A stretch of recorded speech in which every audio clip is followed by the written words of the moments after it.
तो पहले दो रूल्स हो गए, आगे चलते हैं।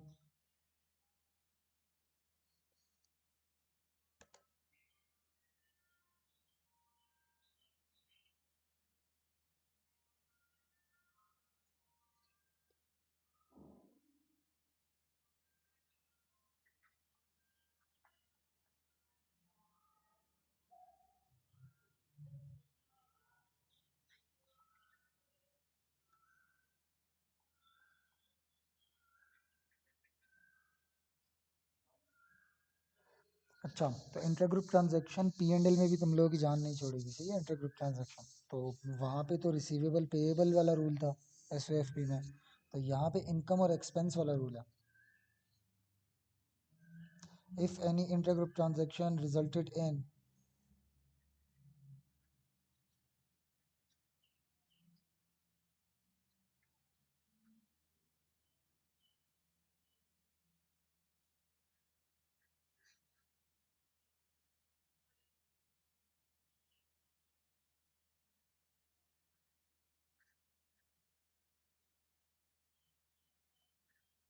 कोई भी ऐसी इंटरग्रुप ट्रांजैक्शन जो एक कंपनी के लिए इनकम हो दूसरे के लिए एक्सपेंस, तो उसको कैंसिल आउट करोगे।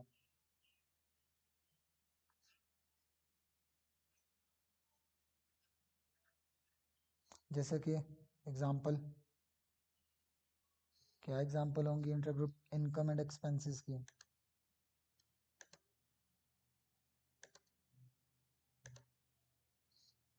सबसे पहली,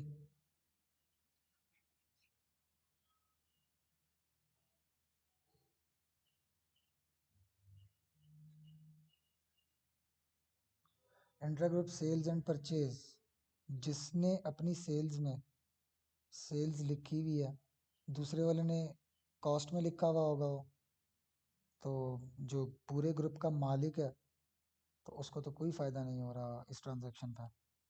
तो क्या हम उसको ऐसी इनकम ग्रुप स्टेटमेंट में लिख के बताएं जिसका उस जो रियल में उसकी इनकम ही ना हो।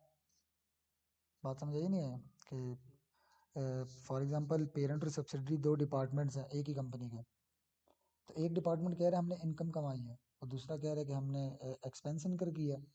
तो मालिक को तो कोई फायदा नहीं हुआ, बेशक एक कंपनी ने इनकम लिख दी दूसरे ने एक्सपेंस लिख दिया, बट ओनर को कुछ नहीं फायदा हुआ इसके, ये जो दोनों कंपनीज का ओनर है। तो इंटरग्रुप सेल्स और परचेज को हमें डिलीट करना पड़ता है, ये टोटल वैल्यू जितनी भी सेल्स लिखी हुई है, मैं कोई पर्क की बात नहीं कर रहा, मैं क्लोजिंग स्टॉक की भी बात नहीं कर रहा, मैं कह रहा हूँ कितनी सेल्स लिखी है वो सेल्स हटाओ।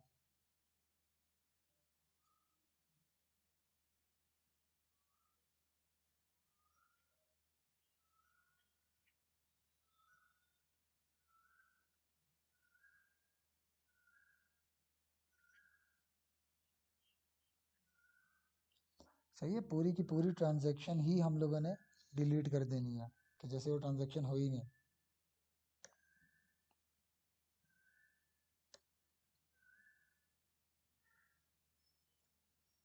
अगर पेरेंट ने सब्सिडरी को या सब्सिडरी ने पेरेंट को लोन नोट्स इशू किए हों, तो एक ने फाइनेंस इनकम लिखी हुई होगी, इंटरेस्ट इनकम,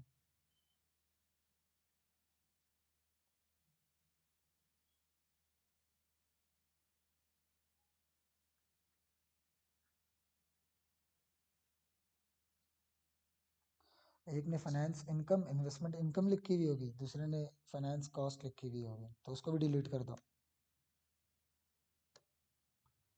जिसने फाइनेंस इनकम लिखी हुई है वो भी हटा दे, intra group finance income,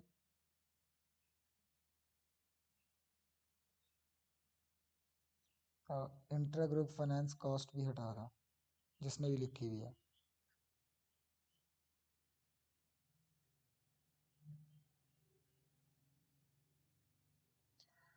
months को देखना कि कितने मंथ्स हुए हैं लोन नोट्स इशू किए हुए, क्योंकि मंथ्स के हिसाब से यहाँ पे एंट्री करोगे, क्योंकि जब इशू किए हैं तो उसके बाद से ही सूद अराइज हो रहा होगा। फॉर एग्जांपल अक्टूबर में हमने वो ये इंट्रा ग्रुप लोन नोट्स वगैरह दिए हैं, तो 3 मंथ्स बिफोर अगर दिए हैं तो फिर 3 मंथ्स के ही सूद सिर्फ आएगा, 3 मंथ्स की एंट्री करना है यहाँ पे।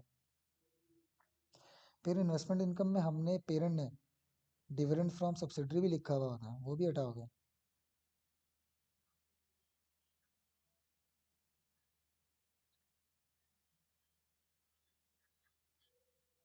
वो भी हटाओगे, सही है। पेरेंट ने अगर डिविडेंड फ्रॉम सब्सिडरी लिखा है और पेरेंट उसका प्रॉफिट भी यहाँ पे पी एंड एल स्टेटमेंट में ऐड कर रहा है अपने साथ, तो डिविडेंड भी लिख रहे हैं और प्रॉफिट भी, तो प्रॉफिट में से तो उसने डिविडेंड दिया था सब्सिडरी ने, तो इसीलिए डिविडेंड नहीं लिखेंगे, क्योंकि हम प्रॉफिट लिखना ज़्यादा प्रेफर कर रहे हैं स्टेटमेंट में।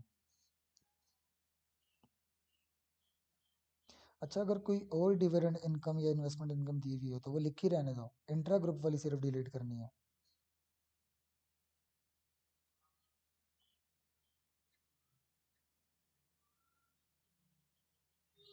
तो ये कैंसल आउट की मैं लिस्ट बना रहा हूँ।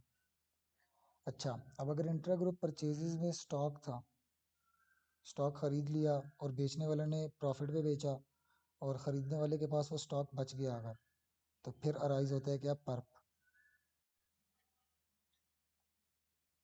अच्छा, जब हमने पूरी की पूरी ट्रांजैक्शन ही डिलीट कर दी है, ये देखो, जब पूरी की ट्रांजैक्शन ही हमने डिलीट कर दिया, तो फिर तो प्रॉफिट का तो एलिमेंट बचता ही नहीं है बीच में, तो पर्प कहाँ से आ गया।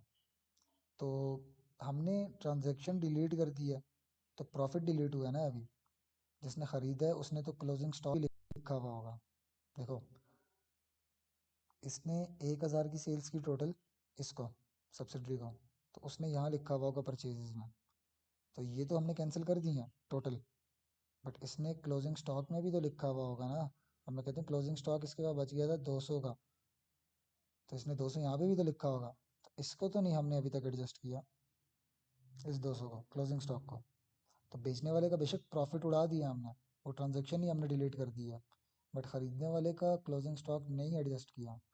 तो क्लोजिंग स्टॉक को एडजस्ट करना है पर्प की अमाउंट से, उसका क्लोजिंग स्टॉक ज़्यादा लिखा हुआ है क्योंकि उसने ख़रीदा महंगा था पेरेंट से। तो क्लोजिंग स्टॉक में अमाउंट ज़्यादा लिखी हुई है, इसको कम करना है पर्प की अमाउंट से। जब क्लोजिंग स्टॉक कम होता है तो कॉस्ट ऑफ सेल्स इंक्रीज होती है, जितना ये फिगर छोटा होगा उतनी कॉस्ट ऑफ सेल्स इंक्रीज हो जाएगी। ये फिगर हमने क्यों छोटा करना है, क्योंकि ख़रीदने वाले ने क्लोजिंग स्टॉक ज़्यादा वैल्यू पे लिखा हुआ है, बात समझ आई है। बेचने वाले ने ज़्यादा महंगा बेचा था उसे, तो ख़रीदने वाले ने लिखा भी महंगा, तो उसकी जो अमाउंट होती है क्लोजिंग स्टॉक की उसमें पर्प होता है, तो वो डिलीट करना होता है, सही है। दूसरा लोग क्लोजिंग स्टॉक से डिलीट करते थे, तो जब क्लोजिंग स्टॉक में से वो पर्प निकालेंगे ये अमाउंट छोटी हो जाएगी, तो कॉस्ट इंक्रीज हो जाएगी। तो क्यों ना हम डायरेक्ट यहाँ पे पर्प ऐड कर दें, सही है। कॉस्ट ऑफ सेल्स को डायरेक्ट बढ़ा दो, क्लोजिंग स्टॉक को कम करना, उसमें से पर्प हटाना मीन्स के उतने का ही कॉस्ट ऑफ सेल्स इंक्रीज हो जाएगा।